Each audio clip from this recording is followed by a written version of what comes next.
Plastic बॉटलला एक छिद्र पाडा, फरशी पुसायची गरजच पडणार नाही अशी एक टाकाऊपासून टिकाऊ वस्तू आपण प्लास्टिक बॉटल आणि एका जुन्या कपड्यापासून बनवणार आहोत, जे की तुम्हाला दररोजच्या कामामध्ये भरपूर मदत करेल। आणि त्यासोबतच बऱ्याच जणांना बसून फरशी पुसायला आवडत नाही किंवा गुडघ्याच्या त्रासामुळे वयोमानानुसार फरशी पुसायला जमत नाही, काही अडचण असेल, तुम्ही वर्किंग असाल, वेळ पुरत नाही किंवा घाई गडबड असेल, तर अशा वेळेस तुम्हाला ही वस्तू खूप कामी येणार आहे। यामध्ये आपला एकही रुपया खर्च होणार नाही, त्यामुळे आजच बनवून बघा।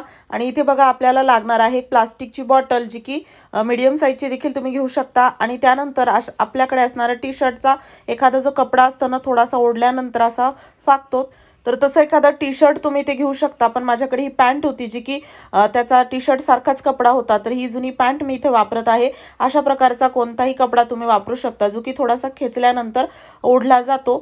तर इथे बघा आता ही जे कपडा आहे ना, जसं इथे पॅन्टचा कपडा आहे तसं टी शर्टचा, तर तुम्हाला फक्त याच्या अशा पट्ट्या कट करायच्या आहेत। बघू शकता 2-3 बोटाच्या अशा या पट्ट्या आहेत। रुंदी आणि लांबी टी शर्टची जेवढी असेल तेवढी तुम्ही लांबी घ्या। इथे हे पॅन्टचा पाय आहे एक, तर याची छोट्या छोट्या या लांबीला पट्ट्या निघत आहेत, काहीच हरकत नाही। थोडासा वरती अजून लांबीला पट्ट्या लांब निघतील, कमी जास्त जरी झाल्या तरी काहीच हरकत नाही। फक्त आपल्याला इथे या पट्ट्या कट करायच्या आहेत। तर एका टी शर्टच्या किंवा एका पॅन्टच्या या पट्ट्या पुरेशा होतात, तर पूर्ण पट्ट्या आपल्याला अशा कट करायच्या आहेत। तर बघू शकता भरपूर अशा अर्ध्या मी पट्ट्या पॅन्टच्या कट केलेल्या आहेत, अर्ध्या अजून आपण करणार आहोत। यानंतर बघा इथे आपल्याला याच्या पट्ट्या आहेत ना, जसं मी म्हणलं ओढणारा कपडा आपल्याला घ्यायचा होता, जो की ओढल्यानंतर थोडासा फाकतो, तर त्या कपड्यामुळे या ज्या पट्ट्या आहेत ना, त्या जेव्हा आपण तयार करतो आणि अशा पट्ट्या खेचतो, त्यावेळेस ही जी पट्टी आहे ना, ती दोरीमध्ये बघू शकता अशी कन्वर्ट होते, आपोआप याची दोरी तयार होते। याला वेगळं असं तुम्हाला काहीच करायची गरज पडत नाही, फक्त या पट्टीला ओढायचं, ओढल्यानंतर यामध्ये असा पीळ तयार होतो आणि खूप छान अशी ही दोरी तयार होते। तर जसं की मी म्हणलं लांबी कमी जास्त झाली तरी काही हरकत नाही, छोटं मोठं घेऊ शकतो। आणि फक्त आपल्याला या ज्या पट्ट्या आहेत ना, त्याला एक एक करत असं ओढायचं आहे आणि त्यानंतर आपण याच्या अशा दोऱ्या करणार आहोत, ज्या की खूप सहज होतात। फक्त आपल्याला योग्य कपडा घ्यावा लागतो, जसं टी शर्टचा कपडा असतो तसं, कारण की इतर कॉटनचा किंवा दुसरा कोणता तुम्ही कपडा घेतला तर त्याच्या काही अशा पट्ट्या होत नाहीत, ओढल्या जात नाही तो कपडा। तर फक्त आता बघा भरपूर अशा ज्या पट्ट्या आहेत ना, त्याला मी असं ओढून या दोऱ्या तयार करणार आहे। आणि हो, तुम्ही हा व्हिडिओ कोणत्या गावातून किंवा शहरातून बघत आहात ते मला कॉमेंट बॉक्समध्ये नक्की सांगा, जेणेकरून माझा व्हिडिओ कुठे कुठे पोहोचला मला ते कळेल। आणि ही जी आपण वस्तू बनवत आहोत ना, याला बनवणं खूप सोपं आहे, अगदी 2 मिनिटात ही बनवून तयार होते। आणि या अगोदर तुम्ही असं कधी काही बनवलं नसेल तरी तुम्हाला याला बनवता येईल, एवढी सोपी पद्धत आहे। आणि नक्कीच तुम्ही पण याला बनवून बघा। हाताने घरामध्ये ज्या वस्तू आपण बनवतो वापरतो त्याची मजाच वेगळी असते, आनंदच वेगळा असतो। अगदी लहान मुलं देखील बनवू शकतील, एवढं सोपं आहे याला बनवणं। तर बघा अशा भरपूर पट्ट्या ज्या आहेत ना, त्या ओढून मी दोऱ्या त्याच्या तयार केलेल्या आहेत। त्यानंतर आपल्याला इथे घ्यायची आहे प्लास्टिकची बॉटल आणि बॉटलचा हा वरचा भाग आपल्याला कट करायचा आहे। तर बघू शकता एवढा फक्त वरचा भाग आपल्याला या बॉटलचा लागणार आहे आणि खालचा भाग आपण नंतर कोणत्या तरी व्हिडिओमध्ये बघू कसा वापरायचा प्लास्टिक बॉटलचा। तर आता बघा याला कट केलेला आहे। आपल्याला इथे एखादी लोखंडी वस्तू गरम करून घ्यायची आहे आणि त्याला गरम केल्यानंतर बघा यावरती छिद्र पाडण्यासाठी वापरायचं। तर बघा छिद्र कसे आपल्याला पाडायचे आहेत, अगदी जास्त मोठे किंवा छोटे घ्यायचे नाहीत, असे आपल्याला मीडियम साईजचे छिद्र एका लाईनमध्ये सुरुवातीला पाडायचे आहे। जसं की तुम्ही बघू शकता थोड्या थोड्या अंतरावर मी याला घेतलेला आहे। आणि त्यानंतर काय करायचं, अजून एक लाईन इथे आपण छिद्र पाडणार आहोत। ती लाईन अशी की खालचे जे 2 छिद्र आहेत ना, त्याच्या अगदी मधोमध वरती एक छिद्र आपल्याला पाडायचं आहे। असंच करत आपल्याला यामध्ये अशा 2 लाईन छिद्र पाडून घ्यायच्या आहेत।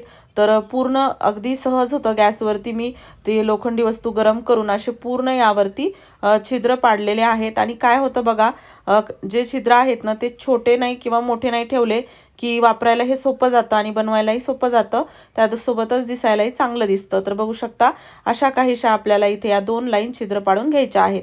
त्यानंतर बघा आपले जे तयार केलेल्या दोऱ्या होत्या ना, याला कसं वापरायचं, आता हा प्लास्टिकचा भाग जो आहे ना, त्यावरती आपल्याला या दोऱ्या अडकवायच्या आहेत। पण कशा अडकवायच्या ते जाणून घ्या। तर बघा सुरुवातीला एक दोरी अशी टाकायची आणि त्यानंतर याला अर्ध्यापर्यंत घेऊन जाऊन अगदी एक सरगाठ मारायची, काही जास्त 2 गाठी मारायची गरज पडत नाही, निघत नाहीत गाठी, त्यामुळे सहज एक गाठ जरी दिली तरी चालते। आणि बघू शकता अशा प्रकारे अगदी जी दोरी तयार केलेली आहे त्याचा मधोमध पकडून याची गाठ मारून आपल्याला त्या छिद्रामध्ये ही दोरी अडकवायची आहे। असंच करत आपण सर्व ज्या दोऱ्या आहेत ना, ती खालची जी छिद्राची लाईन आहे त्यामध्ये एक एक करत अडकून घेणार आहोत। बघू शकता किती सहज यामध्ये अडकल्या जातात आणि दिसायला खूप सुंदर दिसतं हे आणि वापरायला देखील खूप सोपं। तर बघा एक एक करत मी असं अडकून घेत आहे। इथे बघा तुमची जर ही दोरी खूप छोटी असेल ना तर तुम्ही 2 दोऱ्या घेऊन त्याला गाठ मारा आणि त्यानंतर यामध्ये अडकवा किंवा इथे अडकवल्यानंतर देखील गाठ मारू शकता, म्हणजे तुम्हाला ते थोडंसं सोपं जाईल। तर बघा इथे आता मी व्यवस्थित सर्व लाईन खालच्या याने भरून घेतलेल्या आहेत, दोऱ्या त्यामध्ये अडकून घेतलेल्या आहेत। आणि त्यानंतर आता काय करायचं, आपण जी दुसरी लाईन छिद्र पाडलेली होती ना तर त्यामध्ये आपल्याला दोरी टाकायची आहे। ती कशी टाकायची बघा। त्या अगोदर चॅनलवरती नवीन असाल तर नक्की चॅनलला सबस्क्राईब करा, असेच नवनवीन व्हिडिओज मी तुमच्यासाठी घेऊन येत राहते। तर बघा दुसरी जी लाईन आहे ना त्याचं छिद्र घ्यायचं आणि त्यामध्ये जसं आपण खालच्या लाईनमध्ये दोरी टाकली होती ना तशीच टाकायची, फक्त खालच्या दोरीच्या थोडं खाली ओढायचं त्याला, म्हणजे एकावरती एक त्या दोऱ्या येत नाहीत। आणि हे केल्यानंतर बघा एवढा दाट हा आपला पूर्ण एरिया होतो ना दोऱ्यांनी आणि खूप व्यवस्थित होतं आणि मजबूत देखील होतात। त्यासोबतच बघू शकता आता ना मी याला दोन्ही ज्या लाईन आहेत ना त्या व्यवस्थित यामध्ये अशा लावून घेतलेल्या आहेत आणि खूप जास्त यामध्ये दोऱ्या अशा तयार झालेल्या आहेत। जेवढं जास्त होईल तेवढं आपलं काम सोपं होणार आहे, चांगलं होणार आहे। त्यानंतर एक्स्ट्रा जर असं तुम्हाला खूप जास्त खालीवरी वाटत असेल तर खालून कट करा, नाही केलं तरी चालतं। आता बघा हे कसं वापरायचं, यासाठी आपल्याकडे जुन्या वायपरची एखादी लाकडी दांडी किंवा एखादा प्लास्टिकचा पाईप असेल तर तो आपल्याला घ्यायचा आहे आणि ही लाकडी जी दांडी आहे ती काढून परत आपण यावरती लावू शकतो। म्हणजे एका वायपरला एक दांडी असेल तर ती या ठिकाणी काढून, जेव्हा वायपर वापरायचं तेव्हा वायपर वापरायचं, जेव्हा हे वापरायचं तेव्हा दांडी काढून यावरती लावायची, असं देखील तुम्ही करू शकता। माझ्याकडे एक जुनी दांडी होती तर या प्लास्टिकच्या या वरच्या भागावरती खूप व्यवस्थित ही दांडी गच्च बसते। त्यानंतर बघा आता हे कसं काम करतं, एकतर तुम्ही याला ना थोडंसं असं ओलं करून घ्यायचं आणि त्यानंतर बघा फरशीवरील पूर्ण घाण जी आहे ती कशी चुटकीसरशी साफ होते, तेही खाली न बसून आणि हात न लावता, हात न घाण करता। आणि दांडी लांब असली ना अगदी घरातील कान्याकोपऱ्यामध्येही जाते, म्हणजे काही वाकून आपल्याला फरशी पुसायची गरज पडत नाही। जसं की मी म्हणलं काही प्रेग्नेन्सी असेल, वयोमानानुसार किंवा गुडघ्याचा त्रास आहे, आळस येतो, त्यासोबतच वेळ नाही, तर अशा वेळेस आपल्याला हे फरशी पुसायचं काम खूप सोपं होतं आणि याने आपल्या घरातील प्रत्येक कानाकोपरा स्वच्छ होणार आहे। फरशी पुसण्यासाठी तर आपण याला वापरू शकतो, त्यासोबतच जाळे काढण्यासाठी, भिंती साफ करण्यासाठी देखील याचा वापर आपल्याला करता येतो। तुम्ही एकदा नक्की बनवून बघा, खूप छान दिसायलाही चांगलं दिसतं, मजबूत तयार होतं। अगदी तुम्हाला सर्वजण विचारतील की हे तुम्ही घरी कसं तयार केलं। मार्केटमध्ये फरशी पुसायचे असे भरपूर साधनं मिळतात पण ते महाग असतात आणि घरामध्ये जर तयार होत असेल तर विकत घ्यायची काय गरज।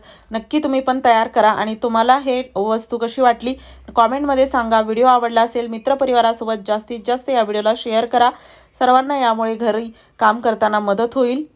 आणि हो, चॅनलवरती नवीन असाल तर सबस्क्राईब करायला विसरू नका, असेच नवनवीन व्हिडिओज मी तुमच्यासाठी घेऊन येत राहते। पूर्ण व्हिडिओ पाहिल्याबद्दल मनापासून धन्यवाद। चला तर मग परत भेटू।